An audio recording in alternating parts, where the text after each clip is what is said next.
दोस्तों नमस्कार। और फिर एक बार मेरे YouTube चैनल में आप सबका बहुत दिल से स्वागत है। मेरा नाम है अक्षय कुलकर्णी और आप सब लोग जानते हैं कि मैं बात करता हूँ जनरली सोशल, रिलीजियस, पॉलिटिकल विषयों के ऊपर, क्योंकि मुझे इन चीज़ों के बारे में बहुत ज़्यादा कंसर्न है और सबसे ज़्यादा मुझे सनातन के बारे में बहुत ज़्यादा गर्व है। मैं चाहता हूँ कि सनातन के जो विचार है वो पूरे विश्व को एक्सेप्टेड होने चाहिए। ऐसा होने से विश्व का भला हो जाएगा, ये मेरी सोच है और इस सोच के लिए मैं काम कर रहा हूँ। और ये सब करते हुए आज का मेरा सवाल है कि क्या ब्राह्मण होना गलत है। ये जो सवाल है कि क्या ब्राह्मण होना गलत है, इस सवाल का जवाब मैं अपनी तरफ से देने की कोशिश करूँगा और मैं आप सब लोगों को भी रिक्वेस्ट करूँगा कि कमेंट बॉक्स में आकर आप बताएं कि मेरी बात सही है या गलत है और आपको क्या लगता है।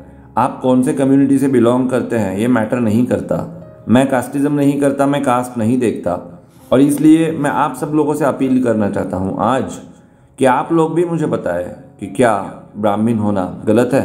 मेरी पूरी बात मैं वीडियो में डिटेल में रखूँगा। बिना किसी देरी के चलिए शुरुआत कर देते हैं।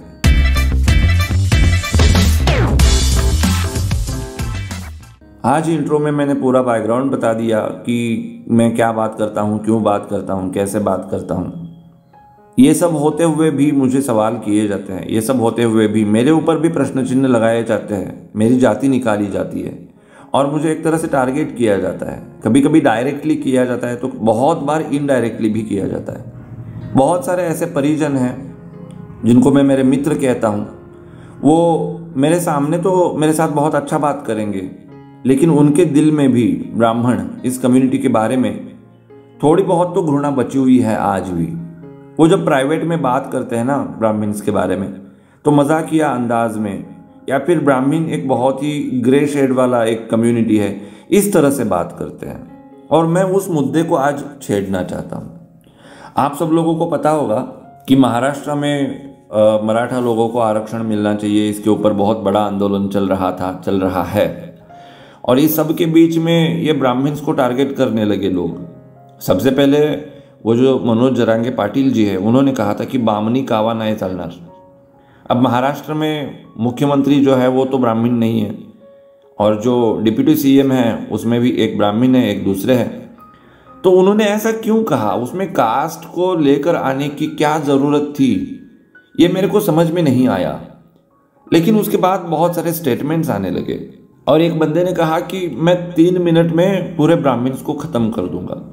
अब ये सोच क्या दर्शाती है? सबसे पहले आपको ये देखना पड़ेगा कि इस तरह की भाषा का इस्तेमाल डेमोक्रेसी में क्या हम कर सकते हैं। अगर यही भाषा का प्रयोग किसी सवर्ण ने या फिर किसी ब्राह्मण ने किया होता तो उसका क्या हश्र होता। अगर ब्राह्मण समाज बहुत ही बुरा समाज है, उद्धट समाज है, वो अपनी बात मनवाता है, वो हिपोक्रेट है, बताता कुछ है करता कुछ है, वो तानाशाह जैसे काम करता है, बहुत क्रूर है, अगर ऐसा सब होता तो इस स्टेटमेंट के बाद पूरा देश जल रहा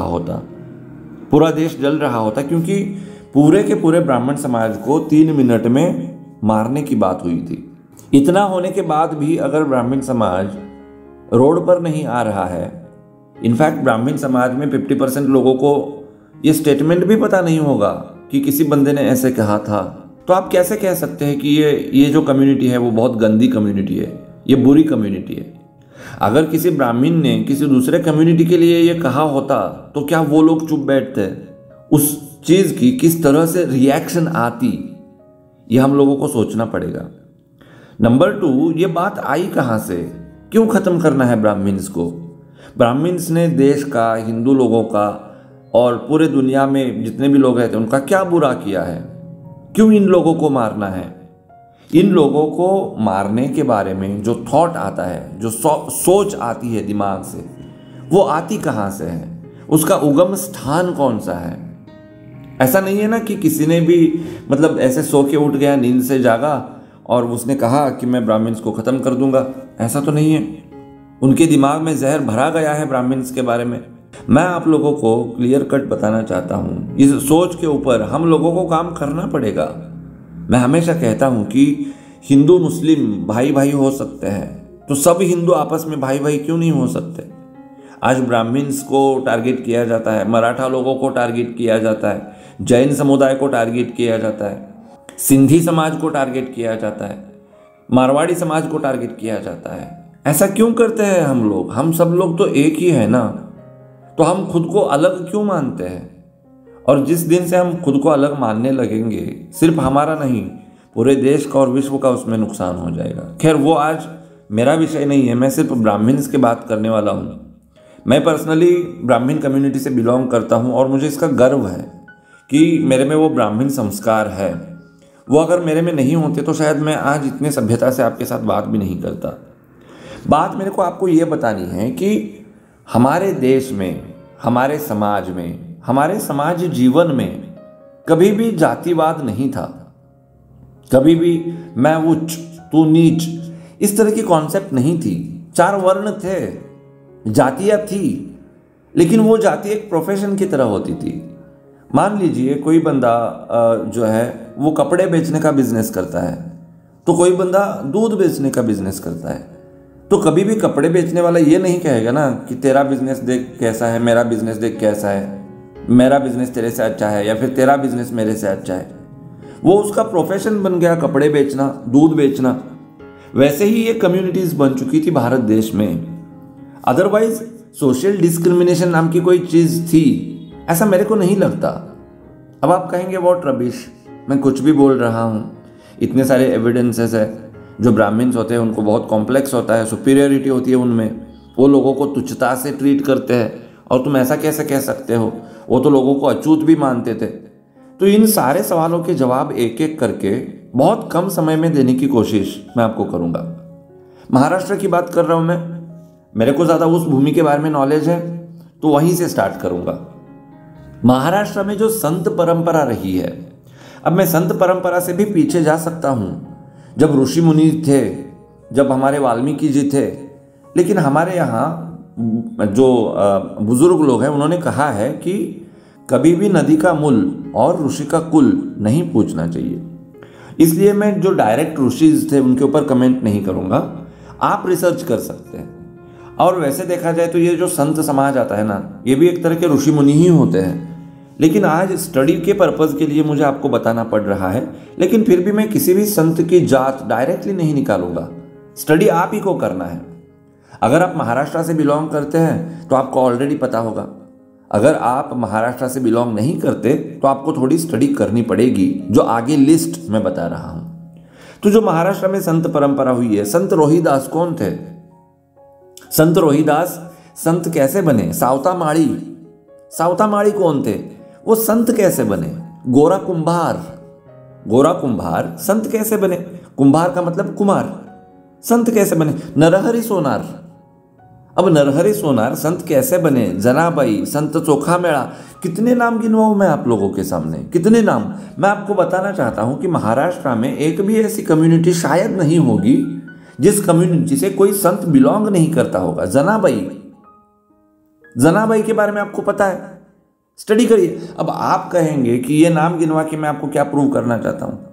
इन लोगों को बहुत स्ट्रगल करना पड़ा है, इन लोगों के ऊपर ब्राह्मण्स ने बहुत अत्याचार किया है। अरे भाई, ब्राह्मण्स ने इन लोगों के ऊपर अत्याचार नहीं किया। जो भी चीज समाज में बहुत अलग प्रखर रूप से आती है ना, तो उसका विरोध होता ही है, इट्स अ नेचर। और अगर सिर्फ जाति देखकर विरोध करना था तो उस समय में जो ब्राह्मण समाज था उन्होंने संत ज्ञानेश्वर जी का क्यों विरोध किया? उनके पूरी फैमिली का क्यों विरोध किया? संत ज्ञानेश्वर जी तो ब्राह्मण ही थे, उनके ऊपर क्रिटिसाइज करने वाले, उनको तकलीफ देने वाले वो भी लोग ब्राह्मण ही थे। तो आप ऐसा कैसे कह सकते हो कि बाकी संत जो है वो अलग कम्युनिटी से थे इसलिए ब्राह्मण्स ने उनके ऊपर अत्याचार किया? ऐसा तो हम नहीं कह सकते। मैं आपको बता रहा हूँ कि संत ज्ञानेश्वर जी के ऊपर कितने अत्याचार हुए हैं बचपन में, उनके पूरे फैमिली के ऊपर कितने अत्याचार हुए हैं बचपन में, और वो सब ब्राह्मण्स ने किया था। क्या वो गलत था? आज की डेट में अगर ऐसी कोई चीज़ मैं आपको बताता हूं जो आपके सिस्टम में नहीं है, जो आपके दिमाग में नहीं है, तो आप मुझे पागल कहोगे। पूरी प्रखरता के साथ अगर उस बात को मैं आपके सामने रखूंगा तो आप मेरा विरोध करेंगे। ये सोसाइटी का, ये समाज का एक प्रकार का प्रोसेस होता है। तो इसलिए ये कहना कि सिर्फ ब्राह्मण्स थे और सिर्फ ब्राह्मण्स ने अत्याचार किया। अब मैं आपको बताता हूँ, आज की डेट में आप किसी भी मंदिर में जाइए, वहाँ पे ब्राह्मण्स हो या फिर किसी और कास्ट के लोग हो, जब भजन होता है तो ये जो मैंने अभी संत जो नाम आपको गिनवाए, सबके अभंग वहाँ पर गाए जाते हैं। ऐसा नहीं कहा जाता कि ये मंदिर फलाना कम्युनिटी रन करती है तो इस मंदिर में इस संत के अभंग हम नहीं गाएंगे। आपने कभी सुना है क्या? अगर आपने कभी सुना हो तो प्लीज मुझे बता दीजिए। मैं मेरी बात आपके ऊपर थोपना नहीं चाहता, जो बात है वो बात मैं आपके सामने रखना चाहता हूं, मैं थोपना नहीं चाहता। अगर डिस्क्रिमिनेशन होता तो आज की डेट में हम इन संतों को फॉलो नहीं करते, लेकिन ऐसा नहीं होता, हम सब संतों को फॉलो करते हैं। हम आज भी सावता माड़ी जो थे उनका एग्जाम्पल देते हैं, गोरा कुंभार जी का एग्जाम्पल देते हैं, जनाबाई का एग्जाम्पल हम देते हैं, रोहिदास जी का हम एग्जाम्पल देते हैं, चोखा मेड़ा का हम एग्जाम्पल देते हैं, उनको फॉलो करते हैं, उनके जो तत्व है उनको इम्प्लीमेंट करने की हमारी पूरी कोशिश होती है। अगर ऐसा होता है तो आप कैसे कह सकते हो कि हम ब्राह्मण्स हैं तो इसलिए हम अदर कास्ट को, अदर कम्युनिटीज़ को अंडर एस्टिमेट करते हैं, उनको अंडररेट करते हैं, उनको हमेशा हम तकलीफ देते हैं, उनको हम परेशान करते हैं। आपको कुछ ना कुछ तो बात प्रूव करनी पड़ेगी ना। आप मतलब ऐसे इमेजिनेशन, ख्याली पलाव के बेसिस पर कुछ भी नहीं बता सकते। ये जो मैंने अभी आपको संत गिनवाए हैं ये वैसे भी पुराने थे, लेकिन बापूजी शिवथर तळपदे इस नाम के बारे में आपको जानकारी होना बहुत ज़रूरी है। ज़रा जाके स्टडी करिए, कौन थे बापूजी शिवथर तळपदे, उन्होंने किस तरह से एरोप्लेन के ऊपर काम किया था, उन्होंने किस तरह से बीच पर वहाँ मुंबई में उसके एक्सपेरिमेंट्स किए थे, सक्सेसफुल एक्सपेरिमेंट कब किए थे इन्होंने? 1900 में। ज़्यादा पुरानी बात नहीं बोल रहा, आगे जाकर 2-4 सालों में राइट ब्रदर्स ने बता दिया कि हमने जो है विमान का संशोधन किया है, लेकिन उससे पहले किया था। कौन थे वो तळपदे जी, ये आप लोगों को क्यों नहीं पता है? अगर उस दौर में ब्राह्मण्स या फिर उच्च वर्णीय लोग छोड़कर दूसरे लोगों को शिक्षा का अधिकार ही नहीं था, तो शिवथर तळपदे जो थे, बापूजी शिवथर तळपदे, उन्होंने इतनी शिक्षा कैसे हासिल करी? इस सवाल का जवाब हम लोगों को ढूंढना पड़ेगा। मैं आप लोगों को क्लियर कट बताना चाहता हूं कि ब्राह्मण्स जो है ना वो एक बहुत ही, क्या कहूं मैं, एक विक्टिमाइज्ड है, उनको विक्टिम बनाया गया है। वो एक्चुअली वैसे है नहीं। जैसे हर समाज में एरोगेंट लोग होते हैं, वैसे ही ब्राह्मण समाज में भी एरोगेंट लोग होते हैं। जैसे हर समाज में अमीर और गरीब लोग होते हैं, वैसे ही ब्राह्मण समाज में भी अमीर और गरीब लोग होते हैं। लेकिन दुख की बात यह है, अगर आप सर्वे करके देखेंगे आज की डेट में, तो आपको 90% से ज़्यादा ब्राह्मण्स गरीब मिलेंगे। जो 10% है ना वो क्रीमी लेयर में है, लेकिन वो 10% के लोग इन 90% को कभी एंटरटेन नहीं करते। वो कभी ये नहीं सोचते जैसे बाकी कम्युनिटीज़ में सोचा जाता है कि चलो यार ये ब्राह्मण है तो इसको हेल्प करते हैं। ये नेचर ब्राह्मण्स में नहीं होता। इनफैक्ट इनमें एक बहुत ही अपने कास्ट को लेकर इतनी गिल्ट है ना मन में कि ये लोग बताना भी नहीं चाहते कि हम ब्राह्मण हैं, सामने वाला भी ब्राह्मण है। उनको वो एक अपराध गंड आ जाता है अंदर, क्योंकि वो अपराध गंड उनमें ठूस ठूस के भरा गया है। वैसे देखा जाए तो वो आज का मेरा विषय नहीं है, लेकिन ब्राह्मण्स ही ब्राह्मण्स के सबसे बड़े शत्रु हैं, क्योंकि आज की डेट में प्रैक्टिसिंग ब्राह्मण्स की संख्या बहुत कम हो रही है। और समाज में रेवोल्यूशन के नाम पर जो भी वाहियात वेस्टर्न चीज़ें इंप्लीमेंट करने का सबसे पहला काम अगर कोई करता है तो वो ब्राह्मण्स ही करते हैं, क्योंकि वो पढ़े लिखे होते हैं, ब्रॉड माइंडेड मानते हैं खुद को, और इसलिए वो इस तरह की बातें करते हैं जहाँ पर सनातन का नुकसान होता है, हिंदुत्व का नुकसान होता है, ब्राह्मणत्व का नुकसान होता है और पूरे समाज को उसको भुगतना पड़ता है। वो बात अलग, वो मुद्दा अलग है, वो आज मैं नहीं छेड़ूंगा। लेकिन मैं आपको ये बताना चाहता हूँ कि ब्राह्मण्स में भी बहुत ज़्यादा डिस्क्रिमिनेशन है, और वो डिस्क्रिमिनेशन कास्ट या फिर किसी और सेक्ट को लेकर नहीं है, वो स्टैंडर्ड ऑफ लिविंग को लेकर है। मान लीजिए कोई मराठा कम्युनिटी का बहुत गरीब है बंदा, और मराठा कम्युनिटी का एक बहुत अमीर बंदा है, बहुत अमीर, बहुत बड़े बड़े घरों में रहता है। तो जब ये गरीब मराठा श्रीमंत मराठा के यहाँ जाएगा तो क्या वो श्रीमंत मराठा गरीब मराठा को अपने किचन में लेके जाएगा, अपने बेडरूम तक लेके जाएगा, अपने लिविंग में तो बुलाएगा क्या उसको? वो उसको बैठने के लिए अलग ही वहाँ पर सिस्टम होगी। तो इसका मतलब ये हो गया है क्या कि वहाँ पर डिस्क्रिमिनेशन हो रहा है? वो जो है वो दूसरे को अछूत मान रहा है। ये हर कम्युनिटी में होता है। मान लीजिए कोई बंदा ब्राह्मण है, वो बहुत अमीर है और उसका एक फ्रेंड है, वो ना सरकारी ऑफिसर है लेकिन वो शेड्यूल्ड कास्ट से है। वो उसके घर में आता है तो क्या वो उसको बाहर बिठाता है क्या? उसको वो लेके जाएगा अपने किचन में, डाइनिंग हॉल में, क्योंकि वो डीसी है, क्योंकि वो एसपी है, क्योंकि वो उच्च पदस्थ है, क्योंकि उसकी स्टैंडर्ड ऑफ लिविंग बहुत बढ़िया है। तब ये ब्राह्मण बंदा ये नहीं देखेगा कि उसकी जात कौन सी है, वो ये देखेगा कि उसका आज का कर्म कैसा है।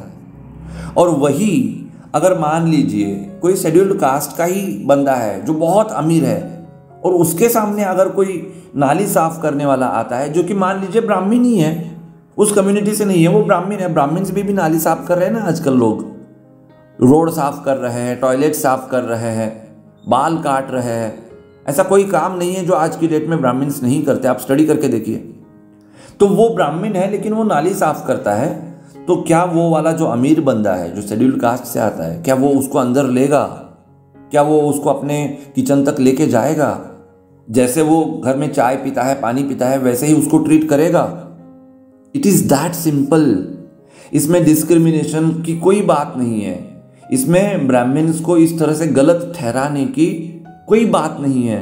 आप थोड़ा सा आंखें खोल कर देखेंगे तो सारी की सारी चीज़ें आपको क्लियर हो जाएंगी, लेकिन आपको देखना नहीं है। और बहुत सारे ऐसे लोग हैं जो आपको दिखाना नहीं चाहते। हर किसी को अपना पॉलिटिकल एजेंडा रन करना है और हर कोई उसी में मशगूल है, मतलब वही करने में वो बिजी है और वो वैसे ही करना चाहते हैं। अगर हम लोग नहीं ध्यान देंगे, अगर हम लोग इन चीज़ों को समझने की कोशिश नहीं करेंगे तो देश का नुकसान होगा, सनातन का नुकसान होगा, समाज का नुकसान होगा। और इसलिए हम लोगों को आंखें खोल कर सोचना पड़ेगा। मैं फिर एक बार छूत और अछूत के बारे में आपको बताना चाहता हूँ कि ऐसी कोई चीज़ नहीं होती। जो भी डिस्क्रिमिनेशन पास्ट में हुआ वो उनके रिलीजन या उनके कास्ट के बेसिस पर नहीं, उनके कर्म के बेसिस पर था। आज की डेट के एग्जाम्पल्स मैंने आपको दिए हैं, आप घर में भी देख सकते हैं। टॉयलेट क्लीन करने के तुरंत बाद आप बेडरूम में नहीं जाते, किचन में नहीं जाते, पहले आप नहा लेते हो ना। तो उस ज़माने में जब हाइजीन के इतने सारे ऑप्शंस नहीं थे, जो लोग 24/7 यही काम करते थे, उनको किस तरह से ट्रीट किया जा रहा होगा वो उनके काम की वजह से। और मैं ये भी मानता हूँ कि वो गलत था, मैं उसको सही नहीं ठहरा रहा, लेकिन मेरा कहना यह है कि आप उसका सीधा सीधा जो ठिकरा है वो ब्राह्मण्स के माथे पर नहीं फोड़ सकते। अगर ब्राह्मण्स इस देश में नहीं होते तो ये देश इतनी तरक्की नहीं करता। ये चीज़ हम सब लोगों को माननी पड़ेगी। वैसे देखा जाए तो जो वर्ण आता है ना वो जन्म के साथ आता है। किस फैमिली में आप जन्म लेते हो इसके ऊपर आपका वर्ण तय नहीं होता। आपकी जन्म पत्री जो है, कुंडली जिसे कहते हैं, उसमें आपका वर्ण तय हो जाता है। जिस ग्रहमान के साथ, जिस ग्रह दशा के साथ, जिस कॉम्बिनेशन के साथ आप बर्थ लेते हो ना, वहाँ पर आपका वर्ण तय हो जाता है। अगर आपको यकीन नहीं हो रहा तो आपकी जन्म पत्री खोलिए और देखिए आपका वर्ण कौन सा है। हो सकता है आप किसी और वर्ण में आज रह रहे हो लेकिन आप ब्राह्मण हो। ये वेरीफाई करना यह आपके लिए बहुत ज़रूरी है। और इसलिए मैं समाज में सारे लोगों को हाथ जोड़कर रिक्वेस्ट करना चाहता हूँ। आज की डेट में इंडिया में सबसे थ्रेटन, सबसे दुर्लक्षित, सबसे धोखे में, सबसे डेंजर सिचुएशन में अगर कोई समाज है तो वो ब्राह्मण समाज है। ब्राह्मण समाज के साथ कोई नहीं दे रहा, ना सरकार दे रही है, ना सिस्टम दे रहा है, ना बाकी कम्युनिटी के लोग दे रहे हैं, और ना ही ब्राह्मण्स का साथ दे रहे हैं।